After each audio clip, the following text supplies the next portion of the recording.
Abramos nuestras Biblias en esta ocasión en Primera de Samuel, capítulo 18. Primera de Samuel, capítulo 18. Y en esta ocasión no voy a repasar para poder avanzar un poco en este tiempo.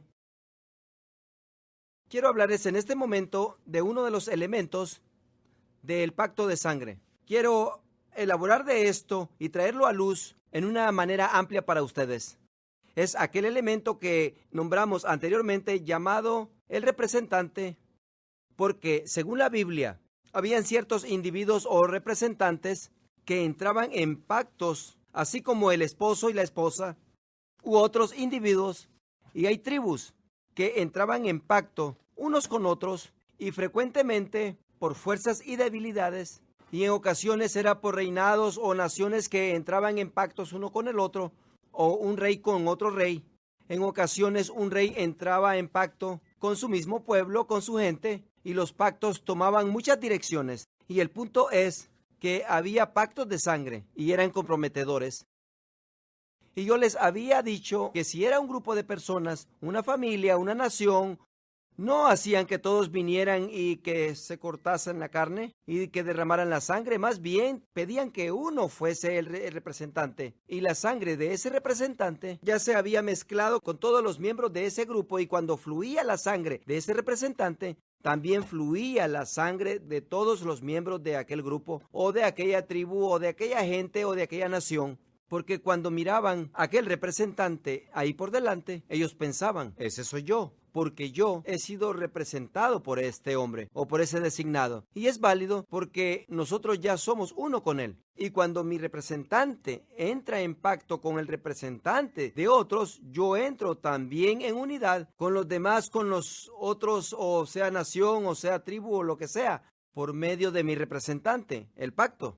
Y les voy a hablar en esta ocasión de ese representante de pacto para ampliar nuestro conocimiento un poco más, y voy a comenzar con la historia, una historia de la Biblia, y alguien preguntará, bueno, ¿es tipo y figura de Cristo o qué?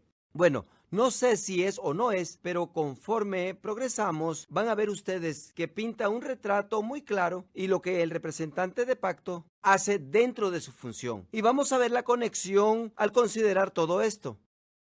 Y les voy a leer en esta ocasión las partes de esta historia encontradas en la Biblia, y luego yo voy a elaborar de aquellas porciones donde la Biblia no amplía, para que podamos juntar la idea en general basada en la palabra y en lo que consideremos. Así es que, si me permiten, les voy a ampliar la función de un representante de pacto, y espero que esta información quede impregnada en sus corazones. Y les había hablado antes de esta serie, que esta es una de las series más impactantes y es la más preferida o pedida generalmente para muchas personas. Es la más sobresaliente de todas las enseñanzas del pacto de sangre. Así es que, ¿listos para esto? Ahora, ¿ya encontraron la Primera de Samuel? Si no lo han encontrado todavía, mejor olvídense y consideren y miren a alguna persona que esté a su lado. En Primera de Samuel, capítulo 18, aquellos de ustedes que han estado con nosotros anteriormente van a comenzar a captar algunas cosas cuando comencemos a leer. Primera de Samuel, capítulo 18, verso 1. Aconteció que cuando él hubo acabado de hablar con Saúl, hablando de David, el alma de Jonatán quedó ligado con la de David, y lo amó Jonatán como a sí mismo. Y Saúl le tomó a David aquel día y no le dejó volver a casa de su padre. Verso 3. E hicieron pacto Jonatán y David, cortaron Jonatán y David, porque él le amaba como a sí mismo. Verso 4. Y Jonatán se quitó el manto que llevaba y se lo dio a David, y otras ropas suyas, hasta su espada, su arco y su talabarte. ¿Y qué significó todo esto? Lo habíamos dicho antes. Cuando te quitas tu ropa, tu saco, tu arma, estás declarando: todo lo que soy, te lo entrego a ti, te pertenece. Cuando entregas tus armas, declaras: todo mi poder, toda mi fuerza, toda mi habilidad para ofender y defender, te la entrego. Soy tuyo, te pertenece. Y vemos esto claramente entre David y Jonatán. Lo vemos exactamente como lo habíamos descrito hace algunas ocasiones pasadas. Él se lo quita y le dice a David: David, todo lo que soy lo entrego a ti. Te pertenezco ahora. Quiero estar en pacto contigo y con mi poder te defenderé. Bueno, nos damos cuenta rápidamente que Jonatán casi inmediatamente comienza a tener que salvar la vida a David. Saúl estaba contemplando a David subir porque había matado al gigante, y Saúl estaba contento por esto porque el enemigo había sido vencido. Y David comienza a funcionar en la batalla y comienza a tener más victorias, e Israel comenzó a cantar: Saúl ha vencido a sus miles. Y a Saúl le encantó esto, hasta que llegaron al segundo verso: pero David ha vencido a sus 10,000. Y eso no le gustó para nada. Y Saúl comenzó a ser desobediente porque ya había comenzado a ser desobediente. Y Dios había quitado su función de él. Y había venido sobre Saúl un espíritu que lo oprimía porque Jehová había cesado de bendecir a Saúl.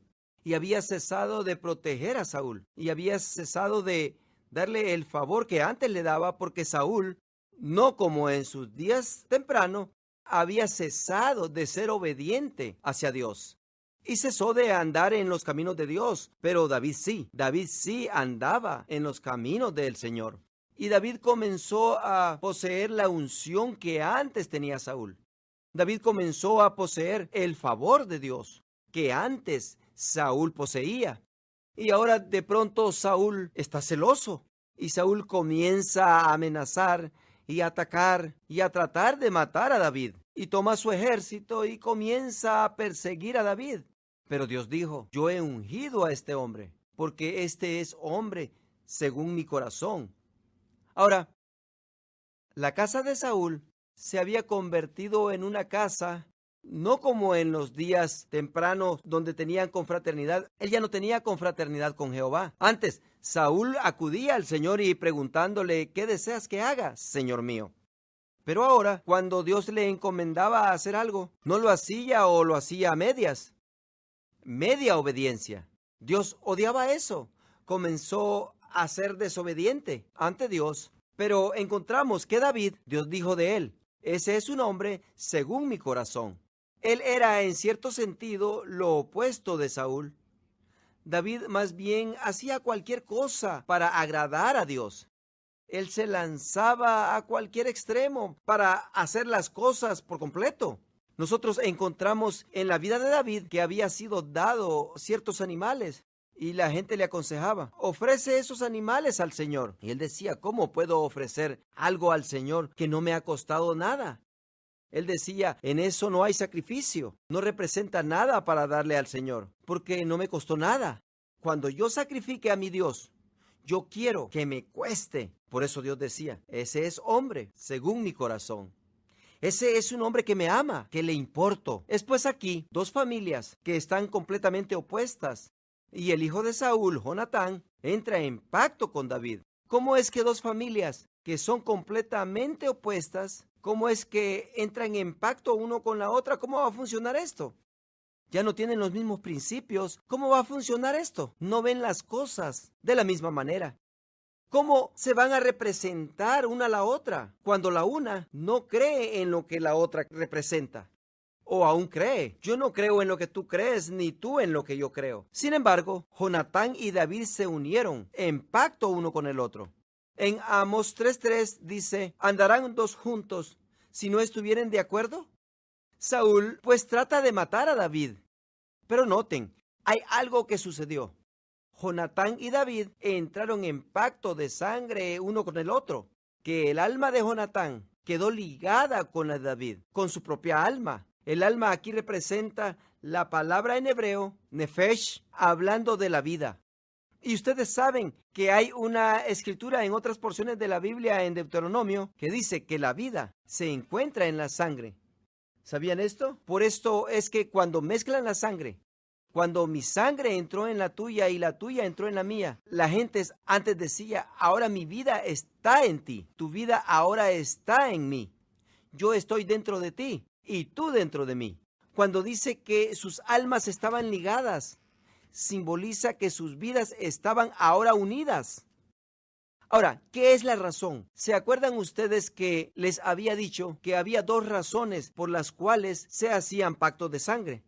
Una era por las debilidades y la otra era por el amor.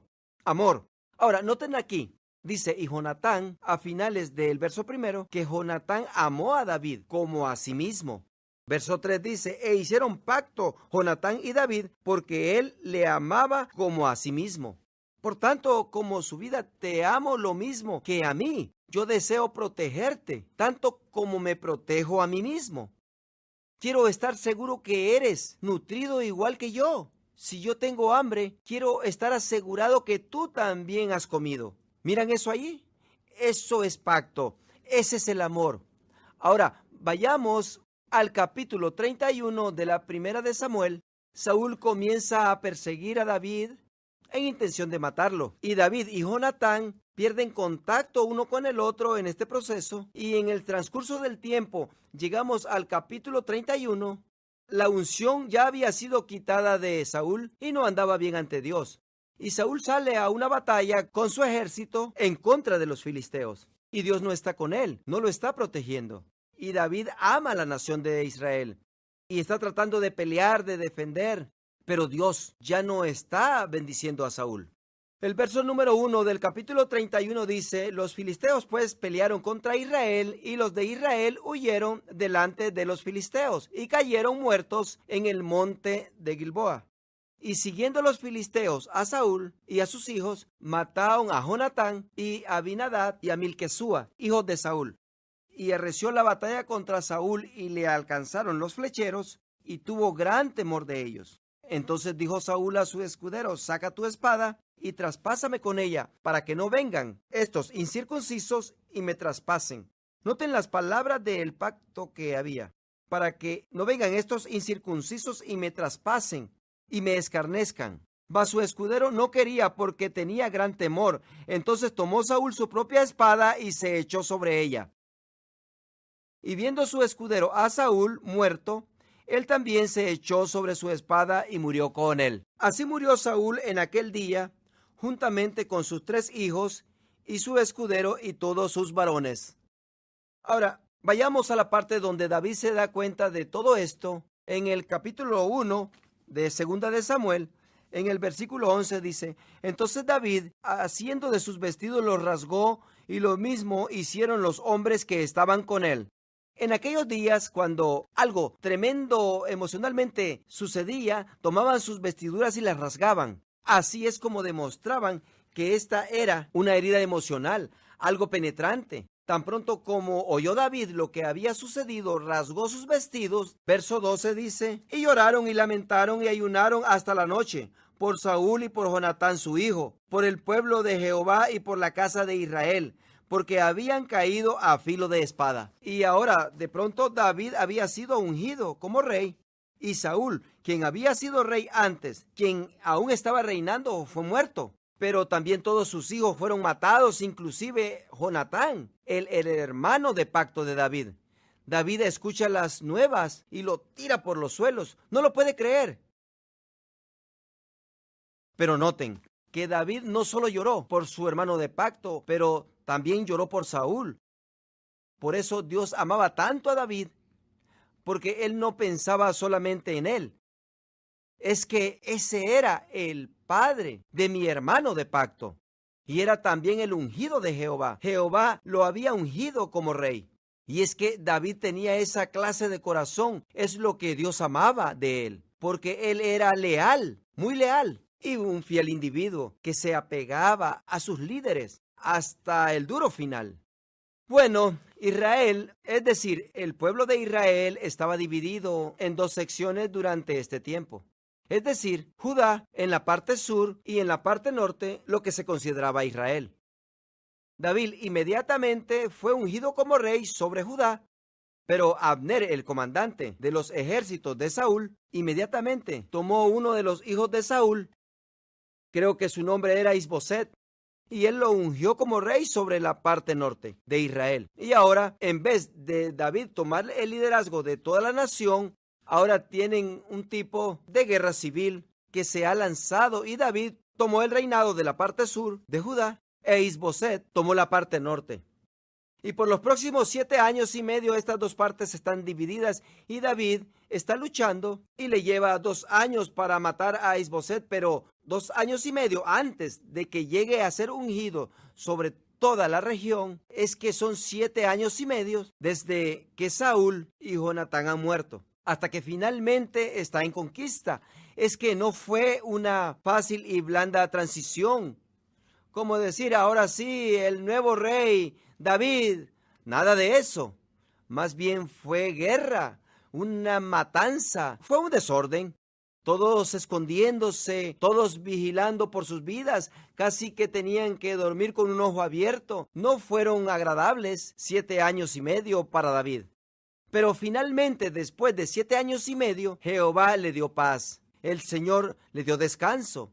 Quiero continuar aquí después de que estas naciones estuvieron divididas y finalmente después de que David fue ungido rey sobre todo Israel. Vamos a ver en el capítulo 9 de Segunda de Samuel, pero veamos primero capítulo 8, verso 15. Dice, y reinó David sobre todo Israel, y David administraba justicia y equidad a todo su pueblo. Finalmente. Ahora vamos al capítulo 9. Capítulo 9 comienza como si David había estado tan distraído y tan involucrado con todos los asuntos de guerra y de política, con toda la disensión y con toda la contienda que estaba sucediendo, que no tenía en verdad control de todas las otras partes de su vida. Y comienza el capítulo con estas palabras. Dijo David, ¿ha quedado alguno de la casa de Saúl a quien haga yo misericordia por amor de Jonatán?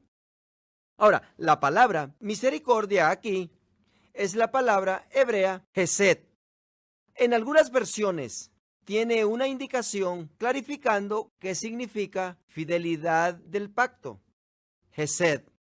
Y me imagino que David, después de estarse afeitando en el espejo y comienza a reflexionar al final que ya no tiene enemigos dentro de su nación que están tratando de matarlo, y se está afeitando y de pronto se recuerda y mira la cicatriz en su brazo y se pregunta, ¿habrá alguien? Porque tiene este amor en su corazón, porque tengo esta fidelidad del pacto que nunca tuve la oportunidad de expresar hacia mi hermano de pacto. ¿Habrá alguien que queda de la casa de Saúl a quien yo pudiera expresar esta lealtad del pacto, esta hesed que llevo en mi corazón, en honor a Jonatán? Ha estado desconectado, ha estado separado y dividido todo este tiempo.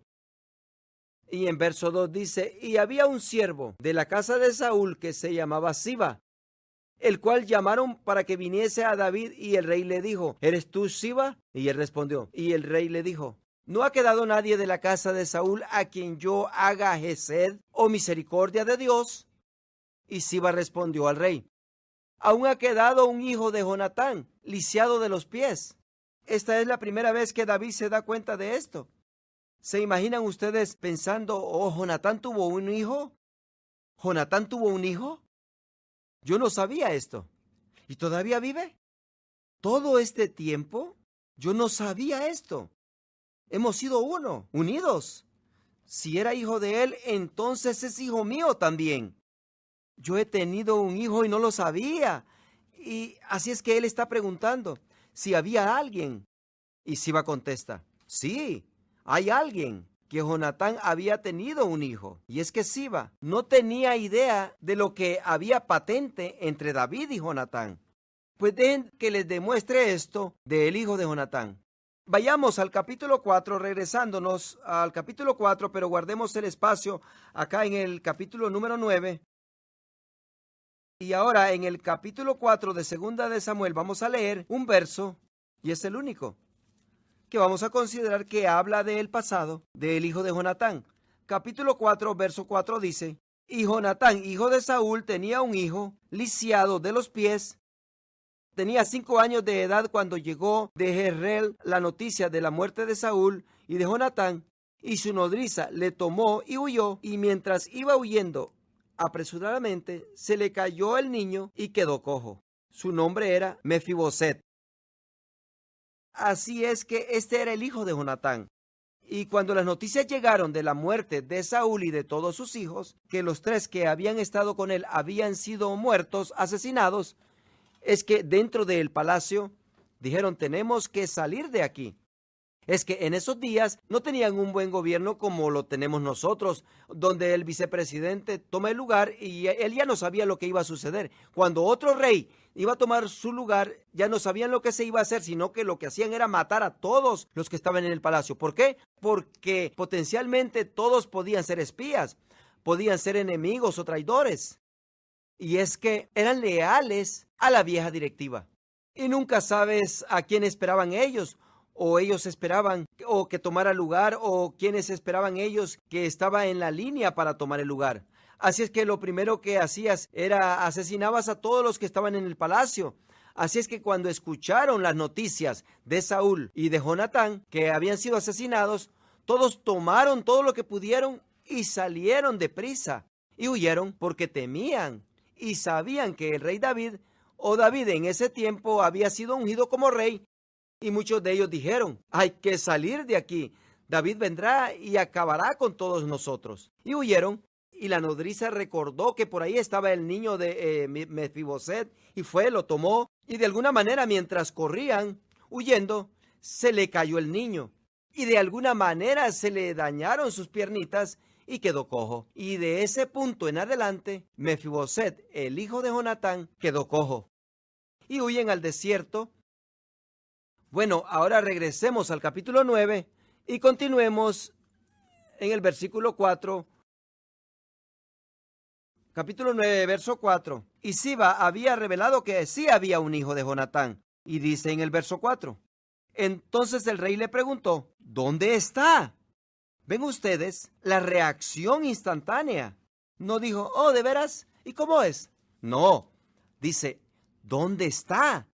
Es que pronto hay que hacer algo en pro de él. ¿Dónde está?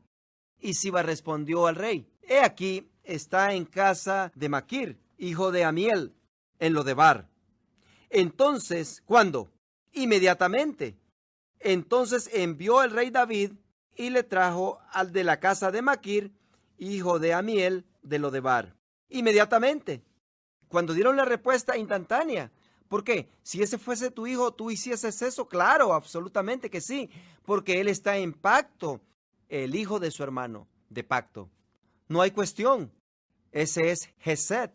Es la lealtad de pacto dentro de su corazón. Ahora, ¿se imaginan ustedes cómo fue para Mefiboset la razón que estás cojo? Es porque tuviste que huir rápidamente, porque el rey entrante iba a acabar contigo. Y tú te crías oyendo esta historia. ¿Sabes por qué eres cojo tú y lisiado de tus pies? Es por ese mentado David, por esa amargura en su corazón. Ese nos iba a matar, tuvimos que salir de allí. Nos iba a matar y tuvimos que hacer todo lo posible para liberarte. Estás afortunado de estar en vida. Y de paso, Mefiboset, tú eras el heredero para el trono, no él. Él no estaba en la familia de Saúl, pero tú sí. Tú eres el que debes de estar ahí como rey. Él no. Ese es tu lugar por derecho. Tú debes de ser el rey. ¿Te imaginas ser criado con esos pensamientos morando dentro de tu corazón? Y él allá está en Lodebar pensando que pudiese estar en el palacio. Oh, yo pudiese tener todas mis necesidades suplidas, pero acá estoy en Lodebar, arrastrándome en la tierra, con un par de muletas improvisadas. ¿Por qué?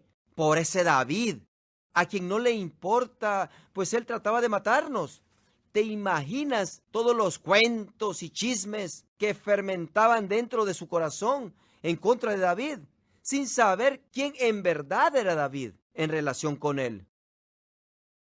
Creciendo y diciendo, oh, chismes del rey David. Es posible que de noche en su cama, Mefiboset pensaba: ¿cómo tendría que matar a David en algún tiempo, en algún día? Encontraré alguna forma. Él me ha quitado mi vida. Yo también le robaré la suya. Y David manda a traer a Mefiboset. Y te imaginas él estando dentro de la casa y por años y años Cada vez que él escuchaba el sonido de caballería o de caballos, pensando si era el día que David venía a matarlo. Y de pronto en este día, él oye el sonido de caballos y mira por su ventana. Y de seguro, son las carrozas del rey, y se detienen frente a su casa y él escucha que dicen algo de Mefiboset.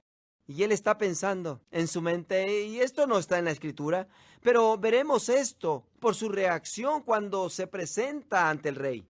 Él está pensando, quizás, yo lo sabía, finalmente David, todos estos años, no pudiste olvidarte, como si no me hubieses hecho ya bastante daño, no pudiste soltarlo. Esa amargura, la ira de tu corazón te impulsa a matarme. No hay cosa que te detenga, ¿eh? Bueno, ya me capturaste, por fin me encontraste. Así es que vienen y lo agarran y lo meten en la carroza. Por lo que sabemos, a lo mejor ni le dijeron nada, porque ellos no tienen idea de lo que está sucediendo. Estos siervos de David que vinieron por él y lo agarran y lo llevan al palacio y lo presentan ante David. Y continuaremos la historia en el verso 6. Y vino Mefiboset, hijo de Jonatán, hijo de Saúl, a David, y se postró sobre su rostro e hizo reverencia. Y dijo David, Mefiboset, y él respondió, he aquí tu siervo. Oh, es muy tierno ahora, ¿eh? Ahora es el siervo. ¿Dónde estabas antes? Porque ahora eres el siervo. Y miren lo que dice en el verso 7. Y le dijo David, no tengas temor. ¿Por qué le dijo esto? Porque Mefiboset está locamente temeroso en este momento. Él está bien paniqueado porque está esperando que en todo momento diga David, quítenle la cabeza, traspásenlo, córtenlo en pedazos. No podemos permitir traidores en contra del trono. Que estén viviendo, no podemos permitir que nadie viva, que creen que son herederos del trono, porque era muy típico pensar de los reyes en esos tiempos. ¿Sabían ustedes eso? No era cosa que no fuera común. Y obviamente lo que Mefiboset esperaba, y ahí está sobre su rostro en reverencia. Y David le dice, no tengas temor, porque yo a la verdad haré contigo Hesed, misericordia, lealtad del pacto. ¿A quién? Haré Hesed contigo por amor de Jonatán tu padre, y te devolveré todas las tierras de Saúl tu padre, ahora tu abuelo, y tú comerás siempre a mi mesa. Mira el verso 8. Y él, inclinándose, ya estaba sobre su rostro en reverencia, y él, inclinándose, dijo, ¿quién es tu siervo para que mires a un perro muerto como yo? Él ahora se está sintiendo un poco culpable, está pensando en todas las cosas que había pensado y dicho de David, todas las maneras negativas que él había percibido, y aquí David solo quiere demostrarle amor. Él está entregando el mundo, le está dando todos los terrenos de Saúl. Saúl era el rey y esos terrenos serían los mejores terrenos del mundo. Y él está diciendo, te daré todos los terrenos de tu abuelo Saúl. Te daré todo lo que necesites y tú comerás siempre en mi mesa. Y él está diciendo, ¿quién es tu siervo para que mires a un perro muerto como yo? ¿Qué está diciendo?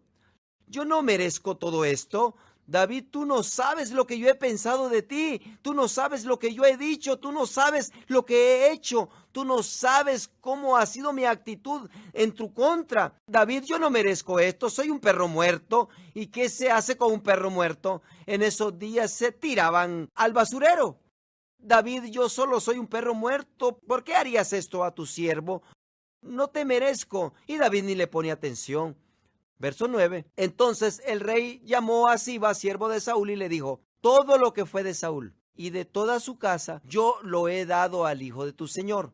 Tú pues le labrarás las tierras, tú con tus hijos y tus siervos, y almacenarás los frutos para que el hijo de tu señor tenga pan para comer. Pero Mefiboset, el hijo de tu señor, comerá siempre a mi mesa. Y tenía Siba 15 hijos y 20 siervos. En otras palabras, tenía 15 hijos y 20 siervos, son 35, y Siba 36. David le acaba de decir: yo te he dado 36 siervos y ellos labrarán tu tierra, la tierra de Saúl. Pero tú ni comerás de ahí, tú comerás de mi mesa continuamente. Ellos labrarán solo para tu beneficio. Ellos labrarán solo para que seas bendecido y próspero, para que tú prosperes. Mefiboset está tirado ahí pensando: oh, no comprendo qué está pasando aquí. Pero ya le había dicho David: no es por causa tuya, Mefiboset. Esto no tiene que ver nada contigo. Mefiboset quizá estaba pensando: pero yo no tengo relación contigo. Yo no te conozco ni tú me conoces a mí. Y David está diciendo: pero no es para ti. Yo tengo este Gesed en mi corazón que debo demostrar por amor a Jonatán. Te lo demostraré a ti. Y ahora, ¿qué hace Mefiboset? Al tomar la mano extendida de David, lo mata por completo. Todo lo que pensaba de él muere. Todos los que antes eran amigos en el pasado ya no serán sus amigos. Todos los cuentos y los chismes del rey tienen que desvanecer. Todo el dolor, la amargura, la ira por no estar en el palacio tienen que desaparecer, porque se le ha ofrecido el palacio. Así es que, en cierto sentido, tomar la mano de David es matar el concepto que él tenía de David, pero en otro sentido le da una vida completamente nueva. Y David le está diciendo: toma mi mano, te estoy dando todo esto, pero no lo merezco, soy un perro muerto. Y Mefiboset acepta. Me imagino estando él en el palacio esta primera noche, pensando en la diferencia en la cama que tenía antes en Lodebar, y ahora esta blanca cama que está suave, tendida suavemente dentro del palacio, y ahí acostado pensando: oh, esta mañana estaba en Lodebar y ahora estoy en el palacio, con lágrimas virtiendo de sus ojos, todavía pensando: cómo llegué aquí, cómo vine de allí acá tan rápidamente. Me imagino levantándose en la mañana y, en vez de esforzarse para limpiarse, ahí estaban 3 siervos anunciándole que tenían ya su baño listo, y lo toman y lo sumergen y con jabones olorosos, perfumados, y cuando acaban le presentan aquella toalla grande y con sus iniciales bordados en ella. Están allí solo para servirle o atender a sus necesidades. Está pensando: ¿cómo llegué aquí? No hice nada para merecer todo esto. No hice nada. Y jamás pensé, aunque deseaba estar aquí, que algún día yo pudiese estar aquí, especialmente de la manera que me comporté y lo que pensé todos estos años. Me imagino cuando se acercó a la mesa la primera mañana para el desayuno. Y quizás siempre habrá alguien en el palacio que haga comentarios y que dijesen: qué descarado eres, que cómo estás aquí. Hemos oído de ti, hemos oído las cosas que has dicho. Qué atrevimiento el que tienes, como si merecieras estar aquí. Ya a ese tiempo alguien dice: me pasa la jalea, y extiende su mano y miran la cicatriz y comprende: oh, esto no tiene nada que ver contigo. Esa cicatriz significa que la sangre de mi padre está en sus venas, y por tanto mi sangre también. La sangre de él y la mía son una sangre.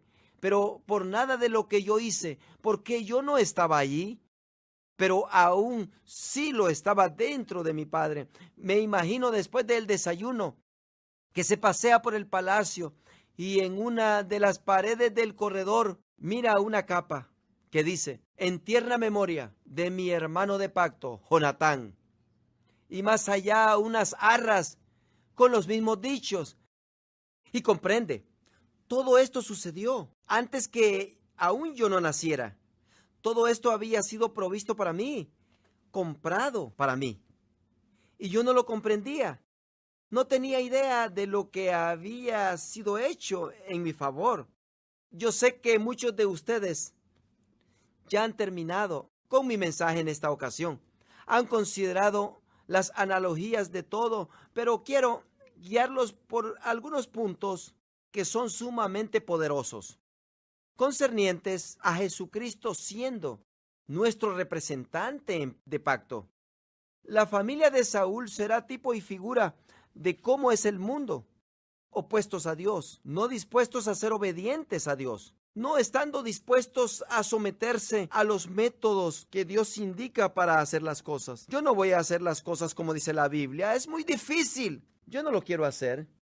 La palabra dice en Salmo 14, no hay ninguno justo, ni aun uno. En Isaías 53 dice, todos nosotros como ovejas nos descarriamos, cada cual por su lugar. Pero aún la humanidad estaba en realidad en el jardín del Edén, dentro de Adán y Eva, y de alguna manera u otra perdieron ese estado y fueron a dar a un estado de ser degradados, llenos de pecado, en un estado no dispuestos a recibir la voluntad de Dios. Es que en cierto sentido David es como Dios. Él quiere hacer lo mejor. Él ama al mundo. Aún a Saúl, él lloró por Saúl. Aún aquellos que eran pecadores, desobedientes y contrarios, aún aquellos que trataron de asesinarlo personalmente, y lloró por ellos y los amó.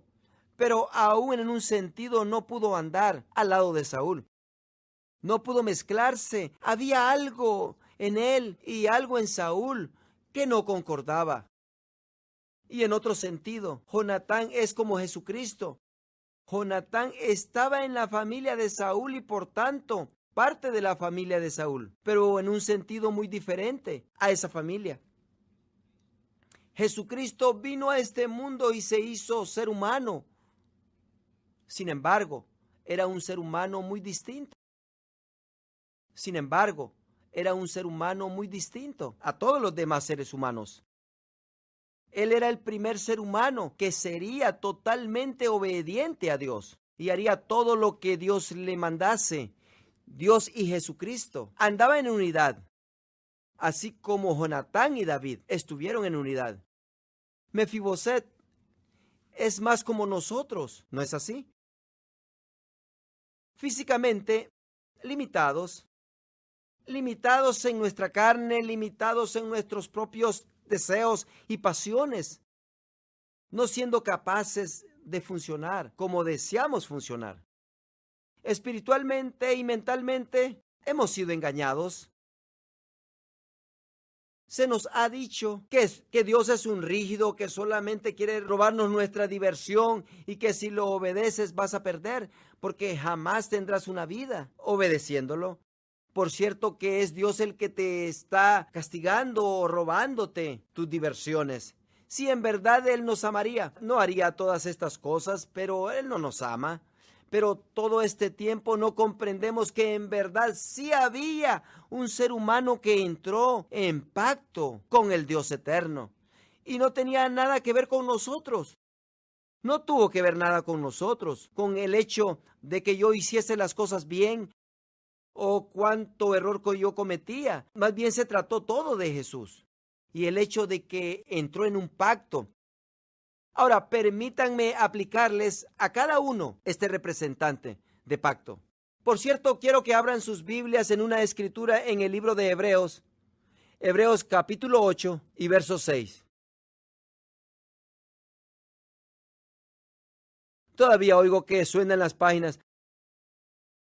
Dice, pero ahora tanto mejor es el suyo, cuanto es mediador de un mejor pacto, establecido sobre mejores promesas. Ahora, ¿alguien puede decirme lo que es un mediador? ¿Un mediador es lo mismo que un representante? ¿Cuál es la diferencia entre un representante y un mediador? Un mediador es un doble representante. Quiere decir que representa a ambos partidos, a ambas partes. Dios en el Nuevo Testamento no declara a Jesucristo un representante solamente, lo declara la cabeza de la iglesia, lo nombra mediador. Jesucristo vino y dijo, esta es la sangre del nuevo pacto, y corta un pacto ¿con quién? Con Dios, con nosotros. ¿A quién representa Jesucristo? A Dios y a nosotros. Cuando la sangre de Jesucristo es vertida o derramada, ¿es ahí Dios o es hombre? ¿O es ambos? ¿No les suena a ustedes extraño que la época y el tiempo en el tiempo de Jesucristo, que Él es asesinado, es durante que los romanos están y la penalidad de muerte más horrorosa y cruel era la crucifixión? Déjenme preguntarles esto. Allí en la crucifixión, lo cual no tuvo que ver nada con el pacto de sangre, ¿cuántas canillas fueron cortadas? 2. ¿Por qué? Porque eso es cuántas canillas son cortadas en un pacto. Y por la primera vez durante la historia, la sangre de Dios y la sangre del hombre fluyeron juntas. Y Dios dijo, desde este día en adelante, mi sangre, porque Jesucristo es Dios, es también tu sangre. Y tu sangre también es mi sangre. Yo cuento que tú eres conmigo un solo. Seres humanos y yo siendo uno solo con ustedes, contigo. Yo les amo. Dios dijo, yo tengo este Gesed por ustedes, así como David tuvo eso por Mefiboset, por causa de Jonatán.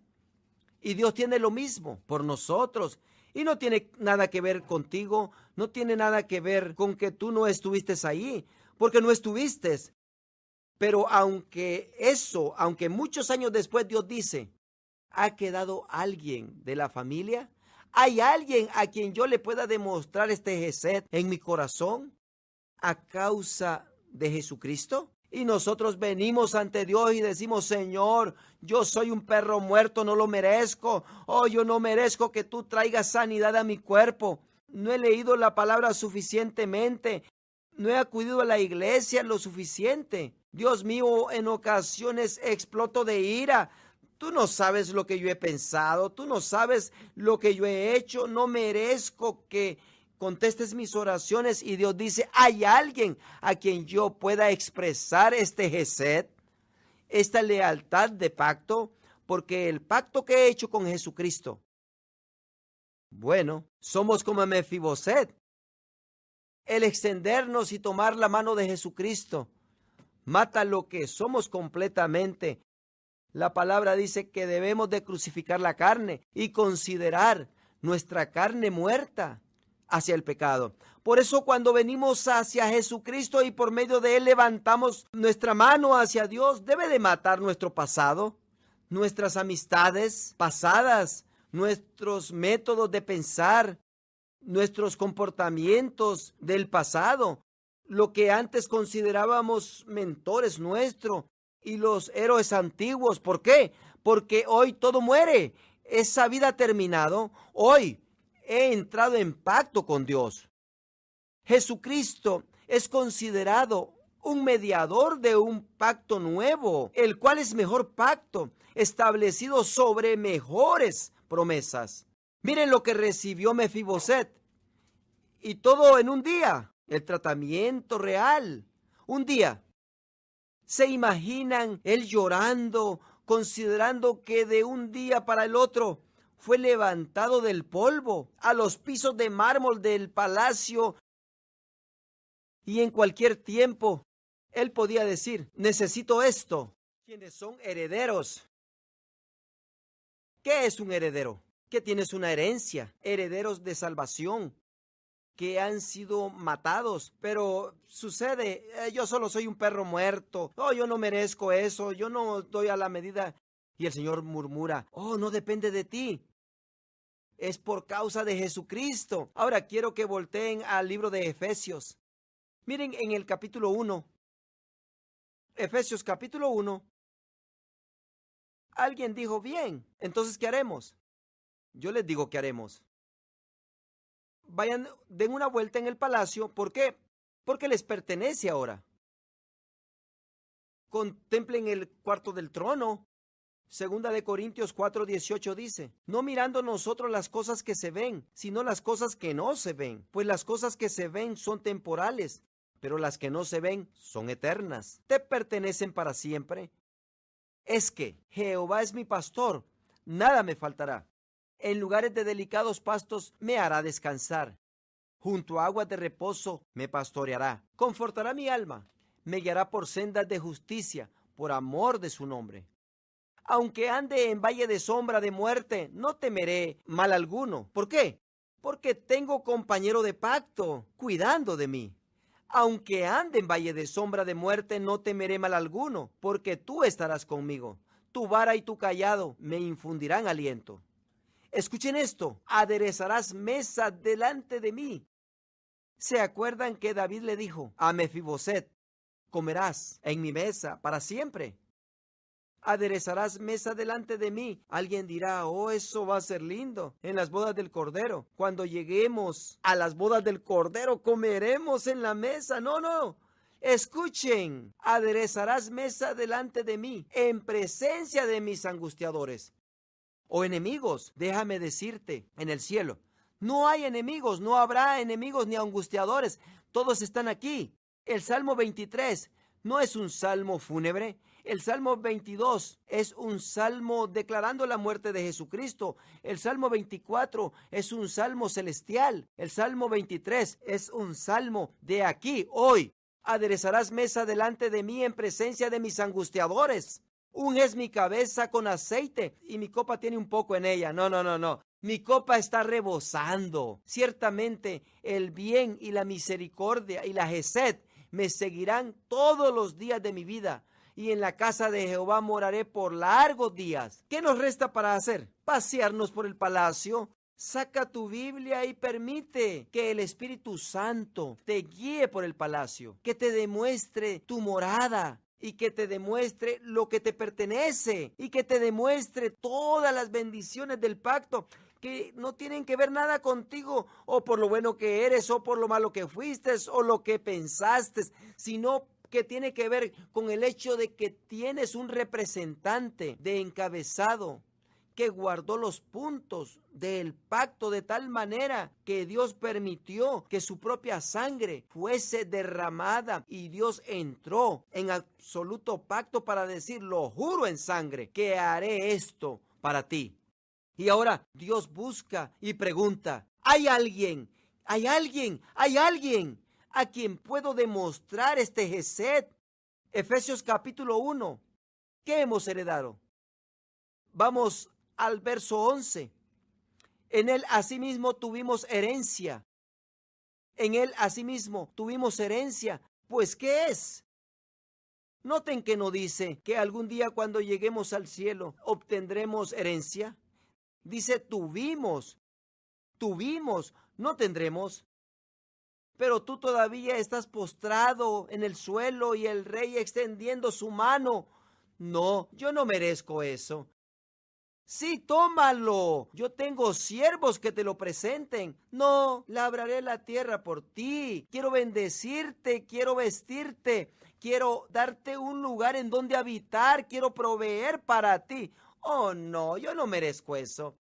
Asimismo, tuvimos herencia. Vamos al versículo 15. Por esta causa también yo, habiendo oído de vuestra fe en el Señor Jesús y de vuestro amor para con todos los santos, no ceso de dar gracias por vosotros, haciendo memoria de vosotros en mis oraciones, para que el Dios de nuestro Señor Jesucristo, el Padre de gloria, os dé espíritu de sabiduría y de revelación en el conocimiento de Él, alumbrando los ojos de vuestro entendimiento, para que sepáis cuál es la esperanza a que Él os ha llamado, y cuál es la riqueza de gloria de su herencia. ¿Para quién? ¿En quién? En los santos. ¿La herencia de quién? ¿La herencia de quién? Su herencia. Ese es el Señor Jesús. ¿Cuántos creen que el Señor Jesucristo merece una gran herencia, Pablo dice, estoy orando para que sean alumbrados los ojos de vuestro entendimiento, porque ahí está frente a ti. ¿Dónde siempre ha estado? Te ha pertenecido todo este tiempo. Pero tú has vivido en divagar todo este tiempo y he aquí, tú has tenido pacto con el Santísimo. Jesús ya ha hecho este pacto a tu favor y ha obtenido esta herencia que también te pertenece a ti. Porque Él es el representante de la cabeza. Y Pablo está diciendo y está orando que se alumbren los ojos de vuestro entendimiento para que sepáis que esto te pertenece. Si es que lo mereces o si es que no lo mereces, Tú tienes herencia. Ahora, miren en Juan capítulo 16, Juan 16, y vamos al versículo 13.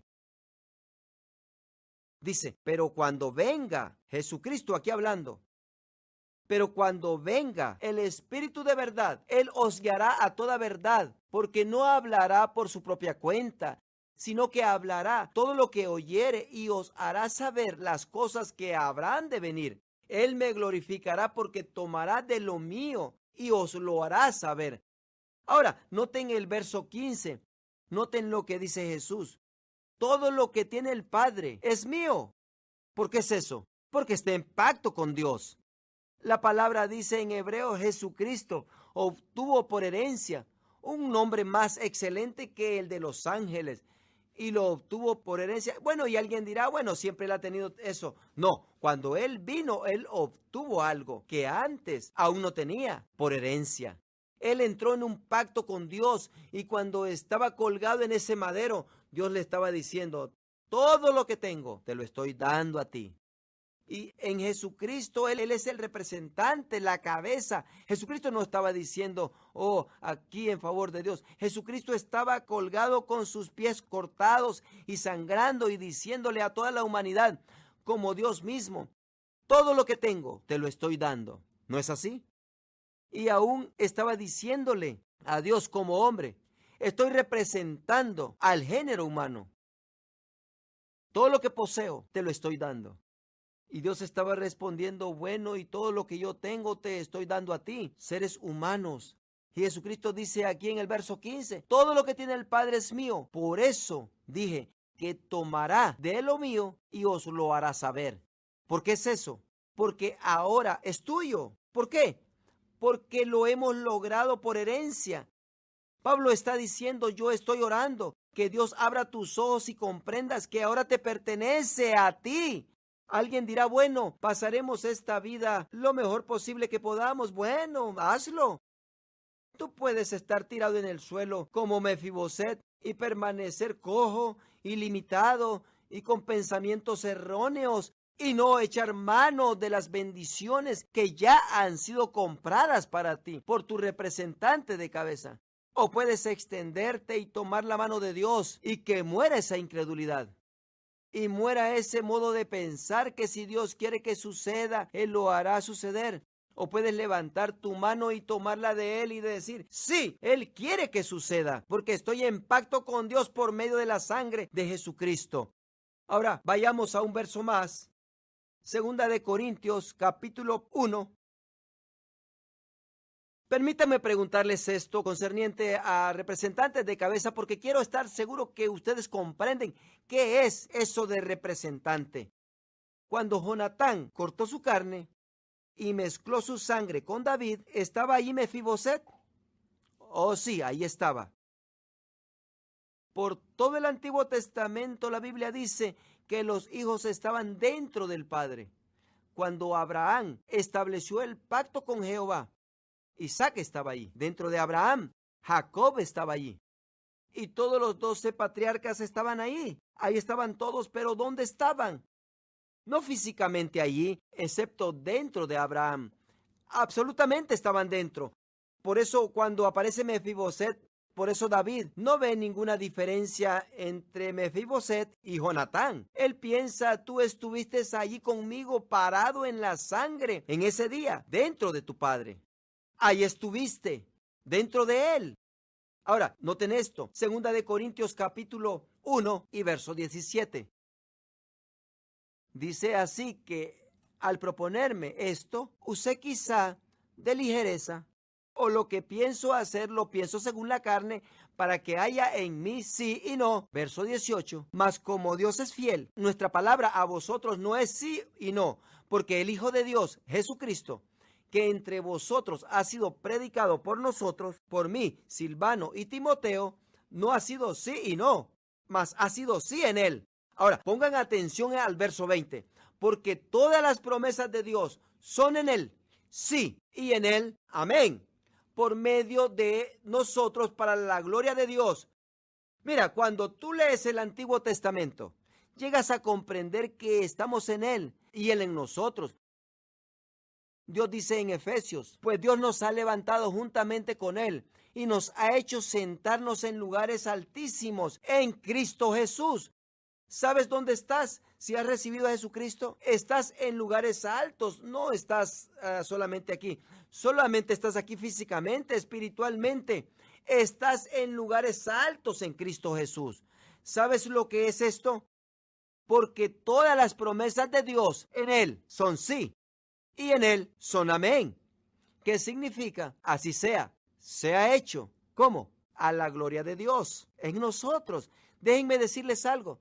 Si Dios se atreviese a decir no a una promesa que Él hizo en sangre, tendría que destruirse a sí mismo. Porque Jesucristo colgó en ese madero teniendo 2 pies cortados. Y la noche anterior dijo a aquellos judíos, esta es mi sangre del nuevo pacto. Él lo hizo bien claro, que esta era la sangre de un pacto nuevo. Y no solo eso, y alguien dirá, pero no estaba parado en la sangre, en medio de 2 animales. No, pero perforaron sus pies, y sus pies estaban llenos de sangre, ¿no es así? Y él estaba entre medio de 2 pedazos de carne, sangrientos, claramente diciendo, si yo rompo este pacto, tendré que destruirme y tendré que morir como un pecador. Dios tendría que destruirse a sí mismo. Miren lo que dice, porque todas las promesas de Dios son en Él, sí, y en Él así sea. Para la gloria de Dios, ¿qué está haciendo Dios? Dios lo está clarificando hacia nosotros, sin sombra de dudas, que no hay ni una promesa en la palabra de Dios que se aplique a ti, que Él no te cumpla. Ni siquiera una. ¿Por qué? Porque estás en Él. Es como si hoy mismo Jesucristo estuviese colgado en el madero. Es como si hoy en día, hoy mismo, su sangre estuviera virtiendo. Él está levantando sus manos para que su sangre se derrame y diciendo, lo juro, lo juro, lo juro. Juro que lo voy a hacer. Juro que guardaré el pacto, lo juro. ¿Qué resta para hacer? Extender nuestra mano y tomar la mano de Dios y decir, Dios mío, moriré a todo lo que antes pensaba. Moriré al pensamiento que era de mí ser suficientemente bueno, que dependía de mí de dar a la medida. Y que si yo fuese y diera la medida, entonces tú contestarías mis plegarias. Cuando yo cesare de ser tan perro muerto y cuando cesare de tener estos malos pensamientos y mis comportamientos, mis limitaciones y pecados, cuando cesare, entonces tú, Dios, contestarías mis oraciones. No, te extiendes y mueres y declaras, no tiene que ver nada conmigo. Puedo fijarme en las cicatrices, en los pies de Jesucristo y decir, ahí está, yo estoy en Él. Mi vida fluye en la vida de Jesucristo y la vida de Dios fluye en mi vida también. Y cuando yo acudo a mi compañero de pacto, en Él no existe cuestión si me contestará porque estoy en Él y Él en mí. Somos uno. Todo lo que Él posee ya ha sido dado y claro, todo lo que yo tengo ha sido dado a Él. Por eso les he dicho anteriormente en 1 de Juan 1:9. Dice, si confesamos nuestros pecados, Él es fiel y justo para perdonar nuestros pecados y limpiarnos de toda maldad. Si yo hubiera escrito esto, yo hubiera dicho que Él es misericordioso, lleno de gracia para hacerlo. ¿Es que Dios es tan bondadoso para hacerlo? ¿No es así? No, no es bondadoso. Cuando envió a Jesucristo, pero ahora que envió a Jesucristo, no es bondadoso, es fiel. ¿Por qué? Porque hizo pacto, que ese sería el pago por nuestros pecados. Si confesamos nuestros pecados, Él es fiel y justo. En otras palabras, si no nos perdona cuando confesamos nuestros pecados, Él sería infiel e injusto. ¿Por qué? Porque lo juró en sangre. ¿Y qué tienes tú que hacer?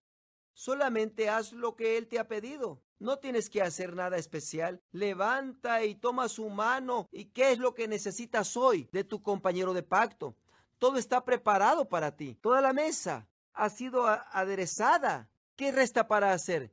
Ven, siéntate, acércate, siéntate allí. Pon las servilletas sobre tus piernas y di, pásenme la sanidad, por favor.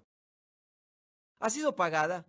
Y si alguien se te arrima y te dice, ¿quién piensas que tú eres? ¡Oh, qué atrevimiento! Aquí sentado pidiendo eso, ¿cómo sabes que Dios quiere hacer eso por ti? Y tú regresas la mirada y dices, oh, eso no tiene que ver nada conmigo. Si de mí fuera, no lo merezco. Pero es que mi representante de cabeza, mi compañero de pacto, él entró en pacto por mí y yo estoy en él. Y porque él entró en pacto, dio su amor, Gesed, y Dios me da la herencia y las bendiciones del pacto por lo que él hizo. Pásenme la bendición, por favor. La bendición financiera, la necesito.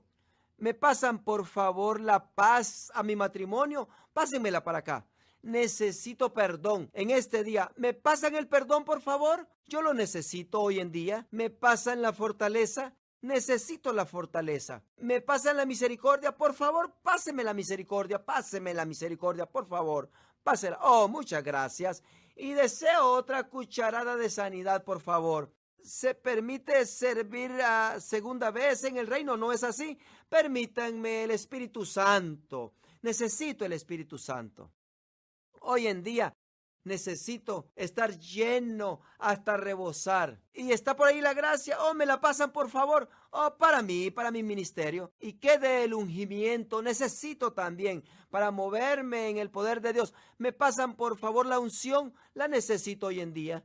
Porque ¿sabes qué? Siempre habrá alguien, aparte de ti, que te dirá, tú no lo mereces. ¿Quién piensas tú que eres? No has estado orando, no has hecho esto y lo otro, pero tú tienes que responder y contestar a esos pensamientos. Sí, quiero estar en oración porque quiero estar honrando al Señor. No tiene nada que ver conmigo. Esto fue antes de que yo naciese. Yo heredé esto al ser nacido de nuevo. Me siento en esta mesa orgullosamente.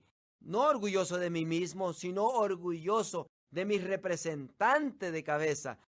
Pero no me atrevo a sentarme allí a la mesa y no pedir todas estas cosas y deshonrar a mi rey y la cicatriz que porta.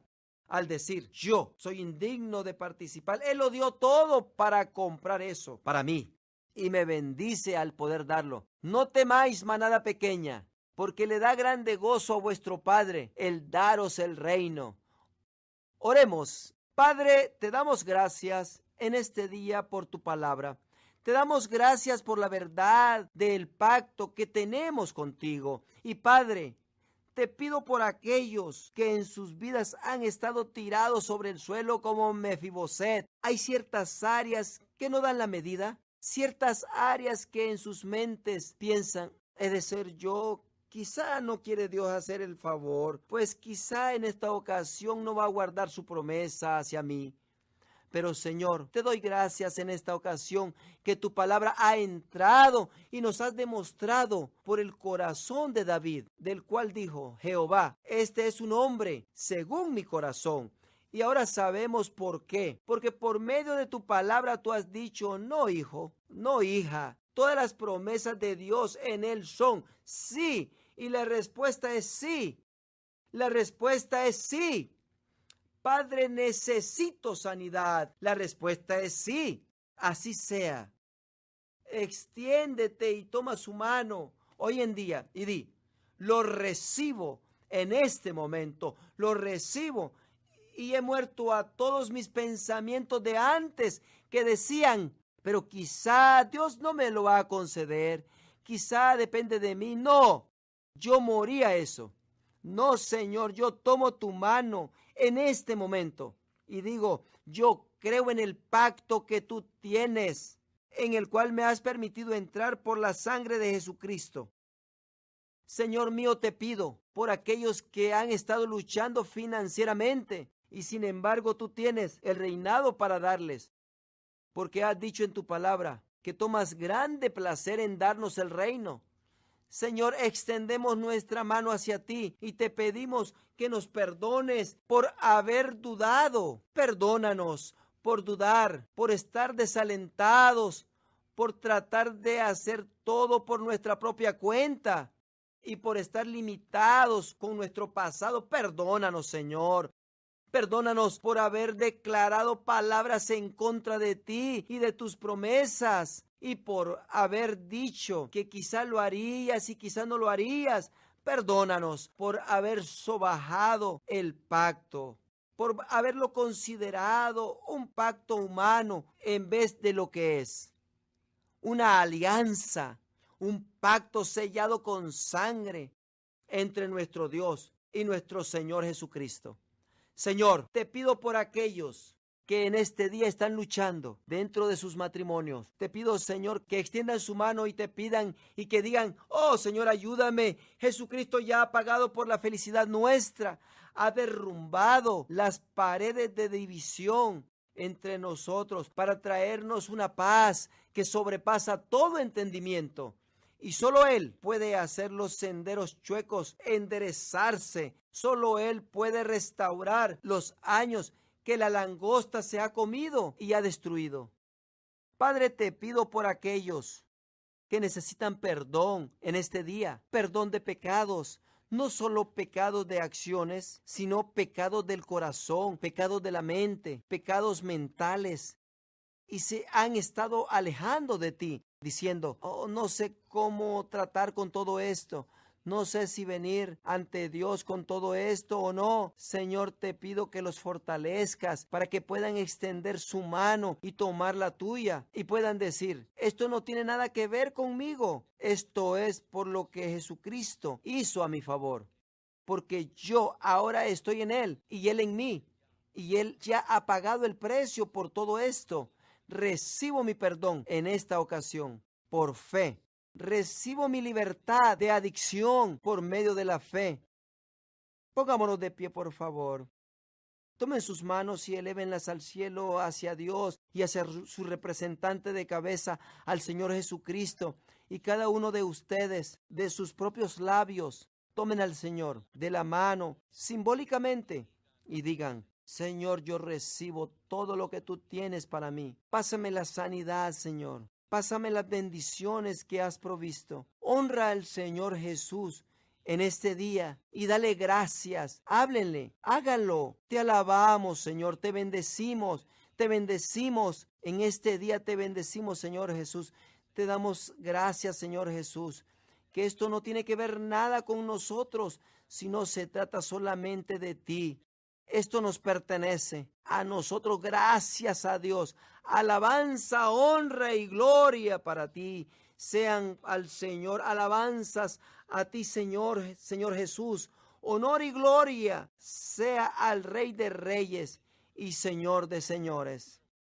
Quiero que repitan después de mí en voz alta, porque vamos a hacer declaraciones. Repitan después de mí: mi pacto con Dios no depende de mí.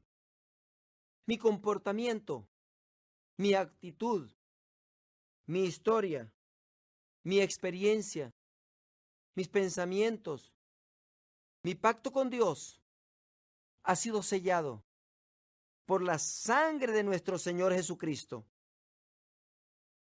No hay nada que pueda hacer de disminuir o agotar o menoscabar el sobresaliente gesed de Dios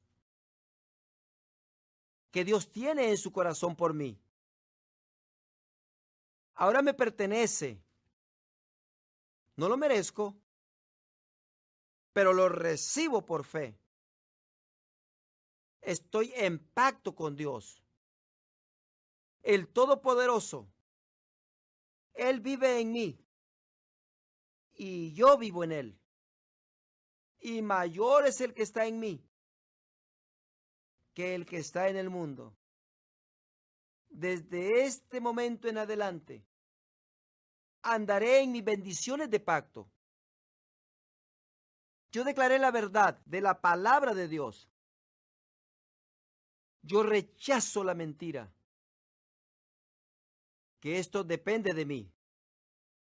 Yo declararé que yo soy un recipiente. Yo soy un heredero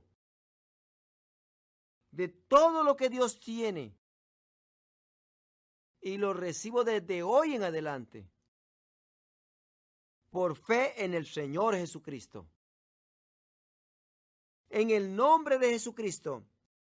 Amén, amén y amén y amén y amén. Gloria a Dios.